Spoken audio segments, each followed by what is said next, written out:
Having a 2 PC streaming setup is genuinely really great, but it's quite daunting and complicated to set up, especially the audio, making sure you've got all of the audio going from your gaming PC to your headphones and to the stream. It's very, very confusing. So in this video, I'm going to show you exactly how I've got mine set up, and I'm going to talk you through why everything is the way it is. I'm also going to be using Elgato products in this, so they were kind enough to send over a Wave XLR and a Wave DX XLR microphone. So massive thanks to them for making this possible. If you like the video, don't forget to like and subscribe. But also, if you want to see more guides like this on how to set up things for streaming, please let me know what you'd like to see them on, because that would be a big help to me. Right, the first thing you want to do is get everything wired up. That's like the first job and everything, and probably the most complicated part. So let's show you exactly how I've got mine set up. And I'm going to show you with this amazing little diagram. So you can see there, I've got the gaming PC, I've got the streaming PC, I've got the Wave XLR in the middle, and then I've got my headphones, the microphone, and some desk speakers, because sometimes I don't want to wear my headphones, I just want to watch a video or whatever. So, pretty easy to set up. The Wave XLR has 3 ports on the back. It's got a USB-C port, so you just connect that to the gaming PC. Simple. Then you've got the XLR port, which you connect the XLR cable from your microphone. And then there's an aux cable port on the back as well, which you use for your headphones. Now, I know some people would like to use USB headphones or wireless headphones, but when you're streaming, I don't think that's ever really a good idea. And that's because when you're talking, and you're talking a lot when you're streaming, obviously, you want to be able to hear yourself. If you've got big headphones over it, you kind of need to have your voice coming through the headphones so you can hear yourself, so you can kind of control your volume and stuff like that. If there's any delay at all, it completely messes with your head. It makes it really hard to talk. So you need something that has 0 latency. And the way you do that is you have the same thing that you've plugged your microphone into, also plugged into your headphones, and then you can have that direct connection that's not going through any processing or software or anything. It's just letting you hear yourself straight at the same time. And a Wave XLR lets you do that using that port. I actually use some Arctis Pro wireless headphones, but you can see I have a cable attached to them precisely for that, for the mic monitoring. That's how you connect the Wave XLR to everything. Then my desk speakers, I have connected to actually to the headphones port on my gaming PC, which is just one of the 2 line outs on my gaming PC. And I use an aux cable for that. And then my streaming PC, where I need to send all of the stream audio, that's also just connected to a line out port on my gaming PC with a 3.5mm aux cable to my streaming PC. Now, there's a really important thing about these. When you're using these aux cables, and we're using 3 here, 1 there, 1 for the headphones, and then 1 for the desk speakers, you really want to get one of these. This is a ground noise loop isolator. You can buy them off Amazon for like a tenner. I think you can probably get them a little bit cheaper. I don't know if you know where to look. Anyway, you just plug in the aux cable into the back of it and then plug this end into whatever you're going to plug it into. And these get rid of electrical interference. They get rid of that kind of humming that sometimes you hear when you've got lots of electrical devices around an audio cable. Really, really important. You're probably going to need some of these. They don't completely eliminate the problem, and they do reduce the volume a little bit, I think. But they're better than nothing, and then you can use software to kind of get rid of the last bit with noise gates and stuff like that.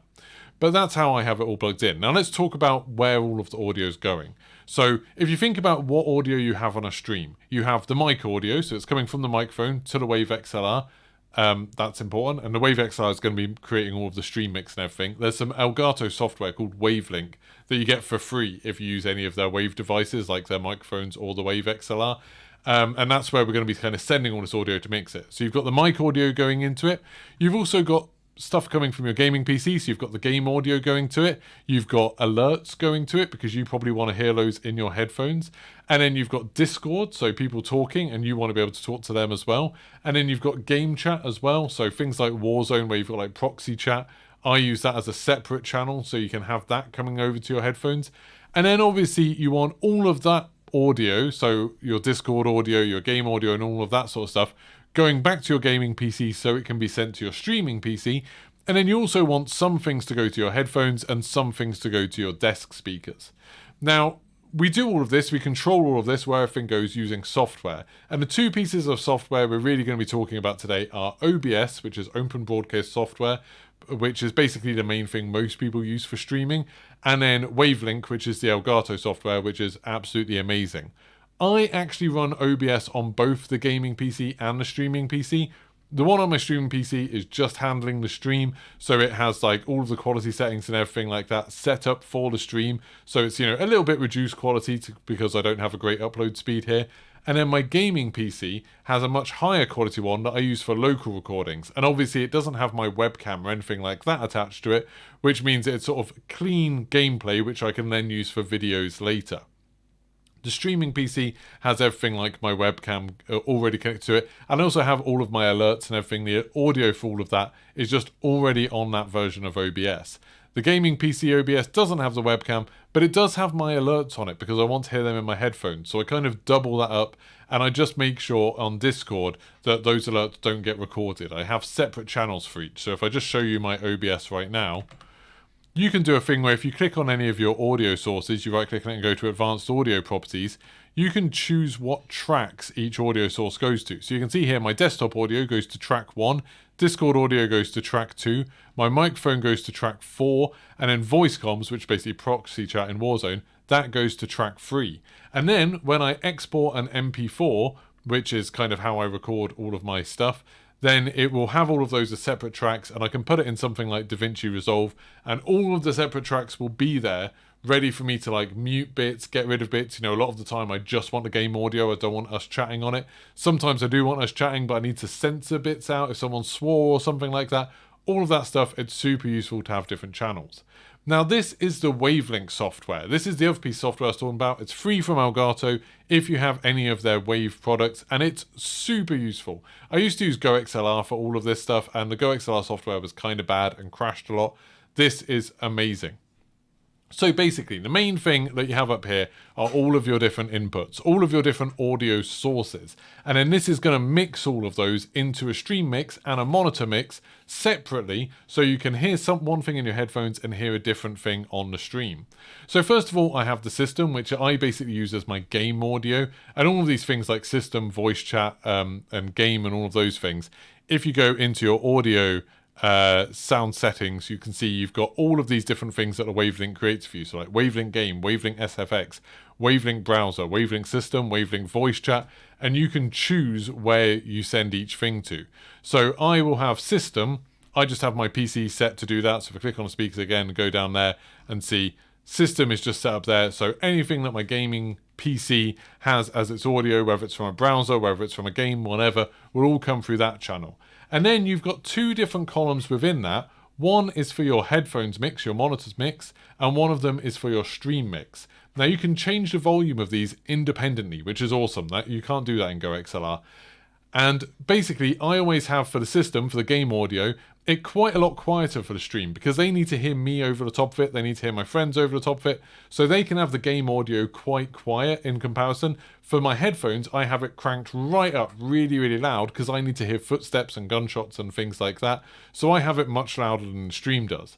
Then I have voice chat, so this is just Discord, and if you go into Discord, into the settings, then voice and video, you can see my output device is set to Wavelink voice chat. So all of the audio from that, from my friends talking in Discord, go through that channel.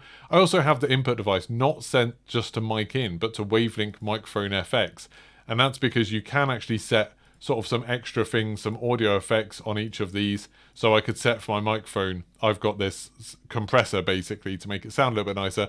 That means Discord uses that compressed version of my voice, which is obviously a bit nicer for everyone who's in a Discord call with me.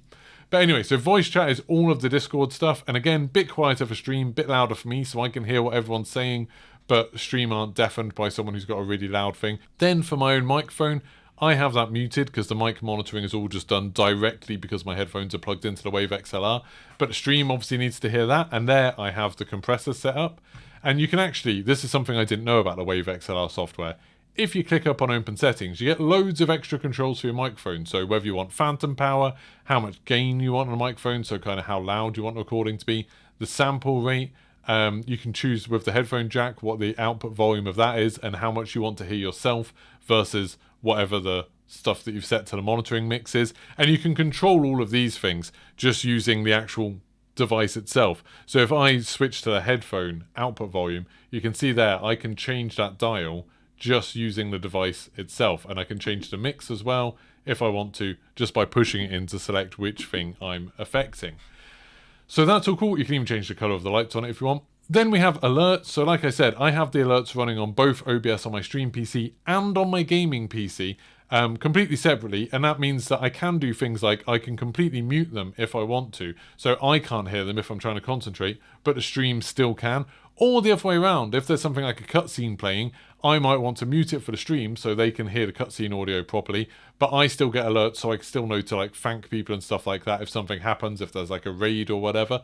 So I have all of my alerts going through that, and I'm just using the SFX channel for that. So in Discord, if I just load, sorry, not Discord, OBS, if I go to my settings and then go to audio, if you go down to advanced monitoring device, I have that set to wavelength SFX, which is very handy. And then I also have console, because sometimes I stream using my Xbox or PlayStation. So when I do, I just use the aux port on the bottom of the controller. I just plug a cable on that and then goes to the line in on my PC.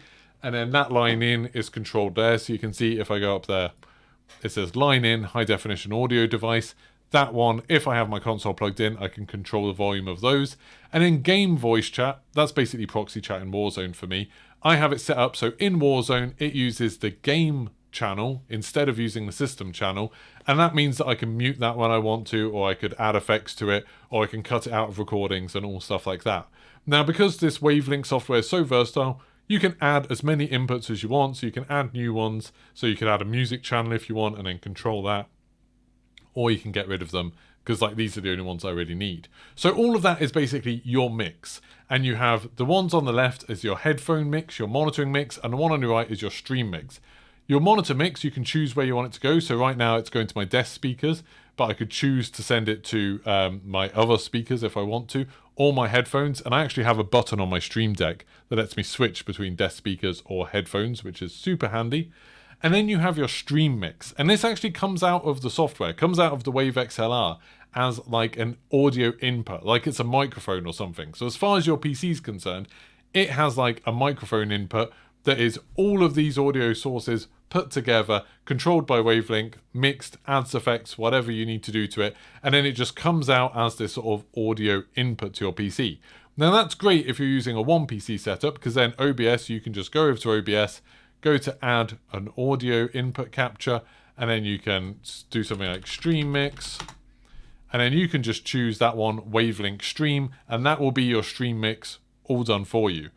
But we don't want that. We want it to go to the other PC. So we need to take that signal and send it through the line out of our PC so the stream PC can pick it up in its line in. And the way you do that is if you go to your sound settings, this is on Windows 11, but you can do it on Windows 10 too, it's a little bit easier actually. So on Windows 11 you have to go down to more sound settings, and then you get the nice menu, which you used to get in Windows 10, and then you go to recording and find your wavelength stream, so this is your stream mix. Now if you right click on this and go to properties and then go to listen, this is the tab that I think this is the thing that people struggle the most with, that they don't know about this option. It's something that Windows does that is super cool. So you can switch on listen to this device and then choose a playback device. And what this means is the PC just listens to any audio that's coming in on that input and then sends it right back out on another output. So we can send it, I've got it going to streaming PC, high definition audio device, that is my line out on my motherboard, basically.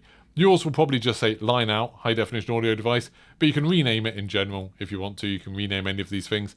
And that means all of my stream mix is now going through that aux cable to my streaming PC. And then on my streaming PC, I can go into OBS, go to add audio input capture, add one, so stream mix from PC. And then I can just find the line in on there and then use that. So then I will have that all set up. So that's how my audio works. It sounds quite complicated, but it's genuinely not too bad. Like the wavelength software makes controlling it really easy. If you've got the fancy Stream Deck, I'd really like to get one of those where it's got all the dials along the bottom of it, the newest Stream Deck. Then you can actually have each of these channels as one of the dials, and then you can control, turn up the voice chat or turn it down, whatever. You can even switch between, okay, turn it up for yourself, but turn it down for stream, all of that kind of stuff. You can do that super easily using that. Even with the normal Stream Decks, you can set it up so buttons will do it, so you can press a button, it'll be like, okay, this is voice chat, and then you can like keep on tapping to go through presets for the volume levels. It's very, very flexible, very versatile. You can download VST plugins and put them on any of the channels, so if you want your game audio to have a bit more compression so it doesn't blow out your listeners' ears when there's an explosion or something like that, or you want to make it so footsteps are a little bit louder for them, you can do that using VST plugins through that, which is absolutely awesome. You can do things like using voice mod and change your voice and all that sort of stuff, do crazy things to your microphone. The opportunities are absolutely endless. There's tons of stuff you can do in this. It's great. So if you found this video useful, if this helped you at all, don't forget to like and subscribe. If you've got any questions about any of the things I've talked about, please let me know in the comments, and I'll see you for the next one. Goodbye.